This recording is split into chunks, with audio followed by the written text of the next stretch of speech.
What's up, plant lovers? So I already did a video on 15 bad houseplants that I will never grow again. So this video is going to be the antithesis of that video. This is 15 houseplants that if I were to start a collection all over from scratch, that I would definitely include in that collection. Now, these aren't your easiest plants by any means, and I'll go through some details about which plants are specifically hard and which ones aren't.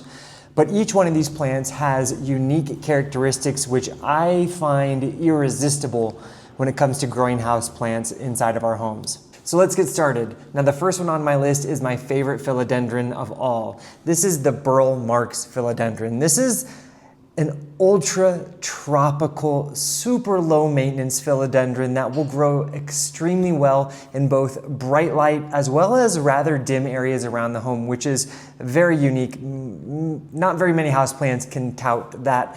And I've grown both the variegated varieties as well as the straight green varieties, and both of them I find to just be perfection.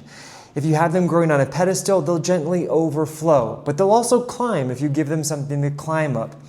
So if you've never grown a philodendron before, this is a great place to start. Next up is the orchid cactus. There's lots of different colors of orchid cactus. They all have relatively similar growth. Some will be a little bit more upright, whereas others will be a little bit more overflowing and trailing in their nature. That makes them great for like a hanging plant or a pedestal plant. But if you put them outdoors in the summertime, they will astound you with enormous, brightly rich colored blooms. I've grown pinks, reds, yellows, and oranges, and you can find everything in between. But as a succulent, it is a plant that you're definitely going to want to put outside in the summertime. And then when you bring them indoors in the winter, if you have winters like I do in Pennsylvania, you're going to want to really restrict the amount of water so that they don't get that rot at the base of the plant, which has happened to me before. The Scodoxis, or the blood lily, this is a plant you will never find in a house plant shop. Generally, you're going to have to go online to find this, and what they'll send you is a bulb that is relatively, it looks quite different than an amaryllis, but they are a close cousin of the amaryllis. And like the amaryllis, they're extremely easy to grow.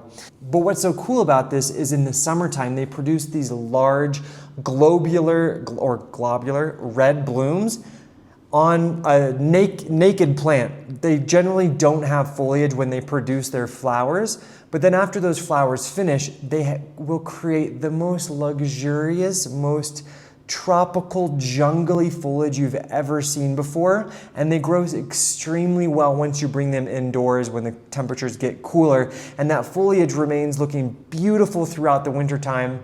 And then around the beginning of the springtime, I will generally cut it back, keep it totally dry for a month, then put it back outside around Mother's Day, and then allow that cycle to start all over again. This one is not the easiest plant on the list to grow. This is the Anthurium warocium, if I'm pronouncing it correctly. A truly wonderful foliage plant, probably the coolest foliage of any plant on this list. There's a couple things you need to get right in order to grow them successfully. First and foremost, they need a nice and chunky growing substrate. They also need a very snug pot. And I've had a lot of success putting them outdoors in the summertime where it can be really nice and warm, but I keep it in a very low lit area outside. And then once they come back indoors, I give it pretty decent lighting. And that has allowed my plant to have a few of these extremely long, exquisite leaves throughout the year. As a lover of camouflage clothing, I was initially struck by the camouflage foliage on these Paphiopedilum orchids. Not all of them have that camo foliage, some are straight green, but all of them are very easy orchids to grow. They do need about 6 to 8 weeks of cooler night temperatures and warmer days, which will generally happen in the wintertime. And when you provide them that, they will create them just out of this world, insane flowers. And the flowers will stay beautiful on your plants for 2, even 3 months during that cooler time of the year. The amount of different kinds of colors that you can find in this, it's innumerable. This one is the cutest one on the list, I would say. This is the Cavendish banana. This is truly a dwarf banana plant. Grown in a container, it gets about 12 to 15 inches tall. They produce a lovely little colony, a little family of bananas in your pot. But as a banana, it needs very good lighting and it needs very consistent moisture. This is a plant that truly lives up to the hype, the Thai constellation Monstera.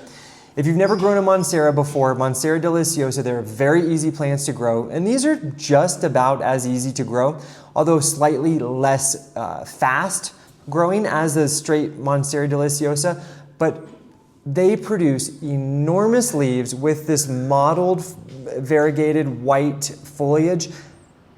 It will take your breath away, and they're like the Monstera deliciosa straight ones, they're very easy to grow. I like to put mine outside in the summertime, and that absolutely will expedite its growth. Thankfully, these days, they're not as expensive. They're not as rare either, but that doesn't mean they're not absolutely worth a spot in your houseplant home. Another Monstera worth growing, in my opinion, is the Peru Monstera, or the Monstera carstenianum. Now, this doesn't have foliage that's nearly as large, doesn't have the variegation, but it has very thick, leathery foliage, and it always reminds me of an earlobe. I like to grab my wife's earlobe, and it reminds me of the texture of these Peru Monsteras. I've grown them both climbing and trailing. I find that when they climb, they tend to leave quite big gaps between foliage, so I stopped allowing them to climb. And these days, I just grow them as an overflowing hanging plant. And as a trailer, it will compete with any pothos or Hoya that you've ever grown before. Beautiful. This is easily one of the most popular plants worldwide. And if you've seen it on trips to Hawaii or to tropical locations and smelled the flowers of the plumeria or the frangipani before, you'll know why. Now, this is absolutely one you gotta put outside in the summertime, without which you'll probably never get blooms unless you live with like a conservatory or a greenhouse. But by putting them outdoors, you can grace your house plant home or patio or front porch deck with the most beautiful, fragrant flowers, scents of coconut and mango. There's red colors, there's yellow, there's white. I've grown I call it the tropical smoothie. It's also called rainbow at times. But they are a very fast growing plant. It's a tree. It's gonna need to be up potted every year. And you're also gonna need to give it fresh soil every year as well because they are heavy feeders, but it's worth the work. One year I just went online and I bought like 10 different kinds of these crazy amaryllis bulbs, some which have like lipstick red flowers, others that are like pink, multi-colors, double petaled. These crazy amaryllis that only bloom for a couple months, unless you're able to, if you figured out the secret of getting your amaryllis to bloom from one year to the next, leave it in the notes, leave it down in the comments below so other people can glean your secrets, because it's not the easiest thing in the world to do. But for those few months in the winter time, enjoying those blooms inside your home, definitely worth it in my opinion. Another philodendron on the list that I love for its multicolored foliage as well as its pink colored stems is the philodendron painted lady. It has like pinkish stems, it has this sort of mottled, variegated foliage, and it's an extremely easy philodendron to grow. It's probably has the most unique coloration, variety of different colors of any houseplant I've ever seen. And I've recently started to allow mine to grow up a wall, and it's looking fantastic. The leaves are getting bigger as it climbs up. So I'm really interested to see in a couple of years if, how that variegation continues. Absolutely, the more sunlight, the better the variegation. This is another philodendron worth growing for sure. Desert rose, the adenium. This is another tough one. This might be the toughest of all the plants on this list to grow. It took me killing 4 or 5 of them to really start to understand what they need. And it definitely has a little bit of finesse. That's why I have like 5 or 6 different videos about growing desert rose on my channel. I'll leave links down in the description below. But what's so unique and incredible about these plants, they are a natural bonsai, so they stay small, but they have a picturesque tree-like growth habit, which you won't find from any other plant. Now they have these thick stems, these little chubby, fat little caudex trunks that are full of water. That in and of itself, very unique. But then you put it outside in the summertime and you'll get these very tropical looking blooms. Now take note, the crazy colors like the purples, the yellows, the double flowered varieties, those are typically going to be found on grafted plants, whereas the single single-petaled, single-colored flowers are generally, you can find those from seed-driven plants. Now the seed-driven varieties, maybe they're not going to be as exotic, but they're much easier to grow, much less fussy. So that's something to keep in mind if you do find desert rose. Look to see if the trunk has like a line across the stem.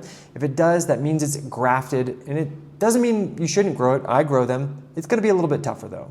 I've only ever grown one agave. I got this as a Christmas present 6 years ago. And this dwarf agave, which I've never known the exact identification, I can't figure it out. This has been an awesome plant. Generally, I want my plants to grow fast, but with this guy, with the spines, I'm really thrilled that it's growing so slow. I've never changed it out of this pot. I've never given it fresh soil. Over the last couple of years, it started to create this little pup, which is now almost as big as the original mother plant. I don't give it insanely good sunlight either, which you'd think you would want for an agave, for a succulent, but it just kind of does its thing. It just kind of chugs along, and it's just there, and I love that. Now, the first time I was ever in Colombia, where my wife is from, I saw staghorn ferns in Medellin growing along, they were literally growing along the trunks of these, actually it was a large Ficus elastica, a rubber tree. And I was just like taken aback. I was like, I gotta try this. So I got one, I was growing it on a plank, and I was dismayed. It was not for me. I'm not a houseplant grower that wants to do a lot of upkeep. And when you grow it on a plank, you gotta take it off the wall, you gotta go soak it, then you gotta let it dry, then you can put it back, and you gotta do that every couple of weeks. I was about to give up. I took it off the plank, I planted it into a pot of soil. Lo and behold, it's growing more quickly, it's growing more lushly, and it's way easier to do. And it has this sweet staghorn fern foliage. And last but not least, number 15 on the list, this would be the snake plant, the cylindrical variety, which produces these cylinder foliage that is just so unique. It's a statement wherever you grow them, and just like all other snake plants, it's extremely easy to grow. I love pairing these with other plants because it's just an easy contrast. They grow well with everything. But grown on their own, on a counter, on a table, they definitely make a statement. And they kind of remind me of those, when I was a kid growing up, I watched the movie Three Ninjas, one of my favorites. And there's that like ninja like weapon, and it kind of reminds me of that weapon. So that's like another like memory for me whenever I see these plants. And I just love it. They don't grow fast, they grow quite slow, but just like that agave, it's just always just doing its thing. And that's all I got. If you have some houseplants that if you were to start your collection all over again that you would absolutely want to include, definitely leave them down in the comment section below. I also have a lot of individual videos on specific plants found within this list, so check that video description and you'll find some links to specific detailed care videos, propagation videos about different plants found within this list. And if you haven't already, subscribe to the channel, like the video. We have hundreds, almost 1,000 videos all about growing plants, both indoors and outdoors. Anyways, thanks for joining me here on Plant Vibrations. I'll catch you next time. Ciao.